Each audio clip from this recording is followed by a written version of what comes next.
Hey guys, everything cool with you? Here we are with the latest episode of the saga, The Origin of Zeno. I know you're anxious to know what's going to happen, but don't be in a hurry. I guarantee that today's episode will be epic, but first we have to say a few things so that we can finally continue with the video. If you like these videos and really like to follow, I ask that you like the video as much as it is annoying to ask. However, it helps a lot in the performance of the channel and motivates us to always continue to bring you amazing videos.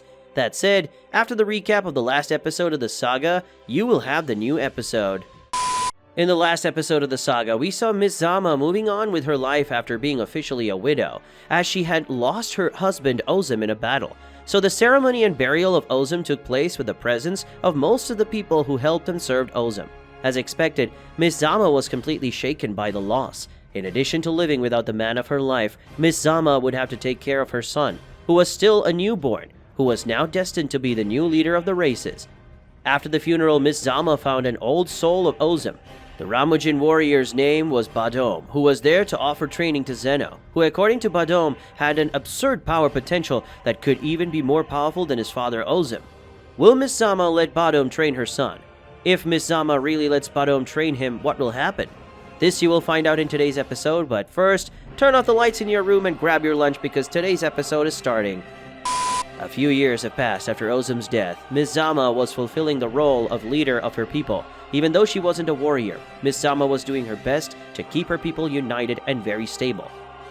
Her son Zeno was already slightly grown, but he was still a child who hadn't awakened his powers yet, and that made Miss Zama relieved. So the days passed and everything seemed peaceful, but one day, when there was only Zeno in his house, he raised his key for the first time, and it caused an explosion. That not only destroyed the house, but also, mysteriously, it gave life to a universe. The Bakujins and Ramujin lived on a piece of rock in the void, but after Zeno raised his key, Zeno opened a rift to a universe of his own creation. Seeing the danger of the situation, Miss Zama decides to isolate the area and send some soldiers to investigate what was inside the portal, and if it was safe. After months of exploring, the warriors sent by Miss Zama came to the conclusion that that place would be perfect for all Ramujins and Bakujin to live. That would then be the first universe created by Zeno. Everyone who lived in the void began to migrate to their new universe. There they discovered the existence of planets and began to separate and create their own civilizations. Miss Zama realizes that this way they could live better and decide to go to a planet to live with her son, as she feared her son's powers around others, and that if the power was neutralized, it would be better, because now Zeno would no longer need to be the leader of nothing. 2 years passed and Miss Zama lived peacefully with Zeno on her own farm on the planet she had found to live, and everything was going well, until one day, suddenly, a ship forcibly landed on the planet where Miss Zama was. The widow used to receive visits from friends and knew a little about the technology of the ships, so for Miss Zama it was not strange at all.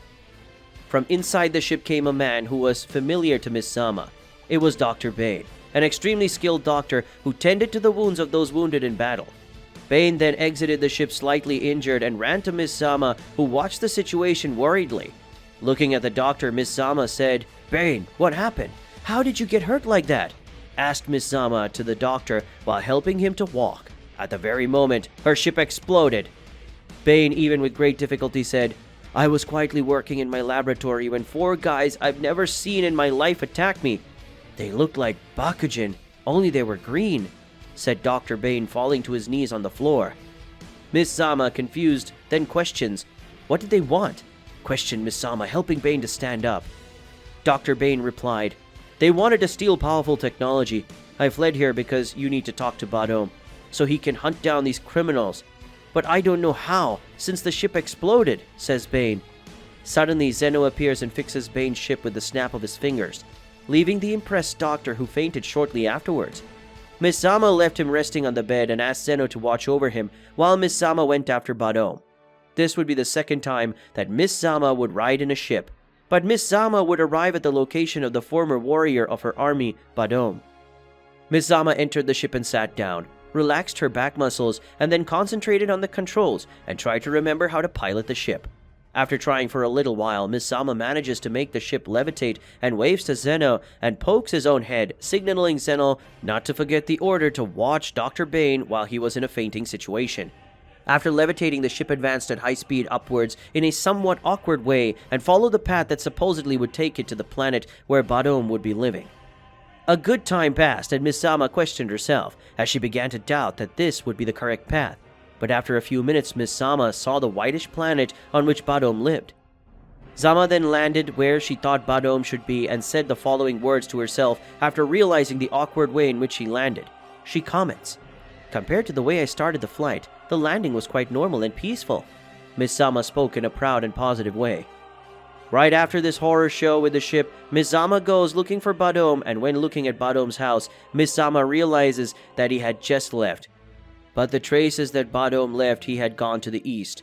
After a long walk, Miss Zama heard a strange noise, and when she looked back, she came across a dinosaur that roared at Miss Zama as soon as she turned around, causing her to get scared. The dinosaur, hungry and enraged by the invasion of its territory, advanced towards Miss Zama, showing all its teeth and opening its huge mouth. But when Miss Zama was going to be hit and simply devoured by the colossal beast, Miss Zama heard a scream. "Don't even lay a finger on my friend, you idiot," Badom said after hitting the reptile with all his strength, causing the dinosaur to fly away and run in fear of Badom, who growled at the dinosaur after hitting it. Badom picked up the weights he had thrown and turned to Miss Zama asking, "Are you okay? Did you hurt yourself?" said Badom with a clear concern. Miss Zama answered him gratefully, Yes, thank you. Thank you so much for your concern, and for saving my life with all your bravery and strength," thanked Miss Zama. Badom was embarrassed and replied, "It wasn't a big deal. It's not that big of a deal. How is Zeno doing?" Badom asked, as he was still interested in training him. Miss Zama spoke. "Zeno is doing well. He is well grown and is always helping me. Zeno greatly increased his power. He even repaired the ship I used to come here," said Miss Zama. Badom showed a smile after hearing that, but soon closed it and questioned Miss Zama. "That's good to hear, but I'll get straight to the point, the way you like it. I don't remember you having a ship. And I'm sure you didn't come all this way just to chat with me. So tell me what happened. Why did you come here?" Miss Zama was impressed with Badom's reasoning and answered him seriously. "Dr. Bane was attacked by green warriors who were looking for the technology he kept in his lab, and Bane came to my house clearly injured.